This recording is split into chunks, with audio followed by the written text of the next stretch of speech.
Again, Shotzi's here.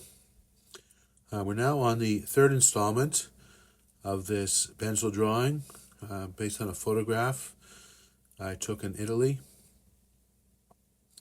I'm now using a 3B pencil, so a little bit softer than my sketching pencil, and just trying to move around, get some of those darks and lights a little more well-defined.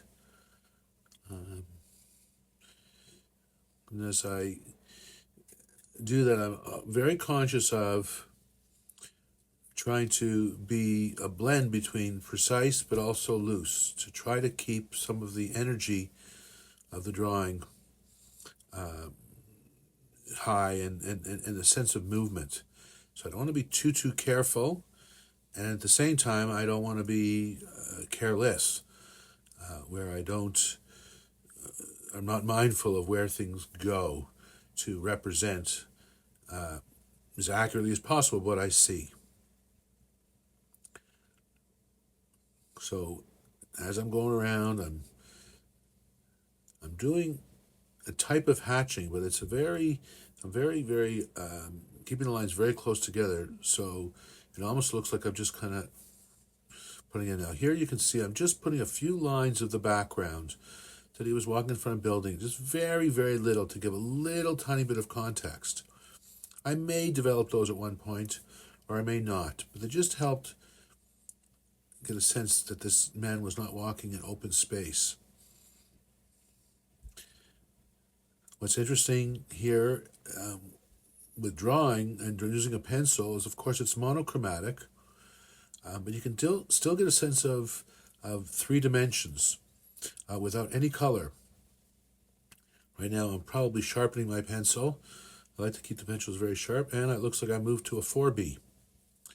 So I'm now at a 4B, 2 steps up from where I started, and I can press a little bit harder, not because the pencil is darker, it's softer, so it doesn't damage the paper and allows me to just be a little bit darker. So what I like to do is fine-tune some of the lines.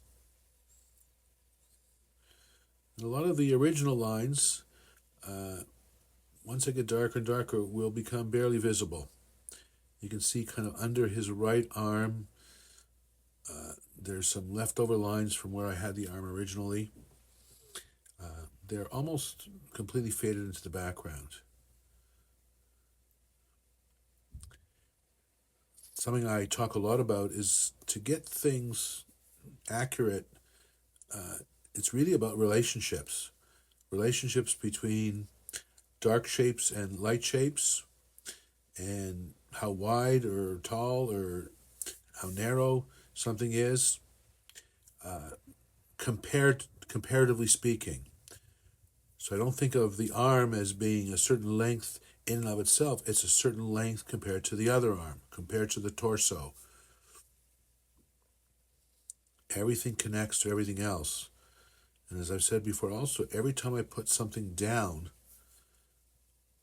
it's information for my next line, because I'm going to do it in relationship. So nothing here is occurring on its own without some connection to what's already there and what I'm going to do next. If you remember this painting, this photograph, there's a big light area on his forehead.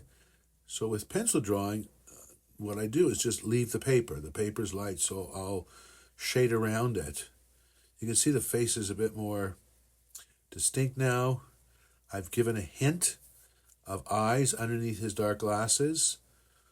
We're not going to see them very well, but we know they're there, and just having some little impression of eyes can, enhance the reality. Working the creases in his shirt, and knowing, even though this is a white shirt, there's very few spots when it's actually completely white. It's usually reflecting what's around it, or it's in shadow. All right, that's about it for this third installment. There will be more to follow. Please stay tuned. Thanks so much. Bye-bye.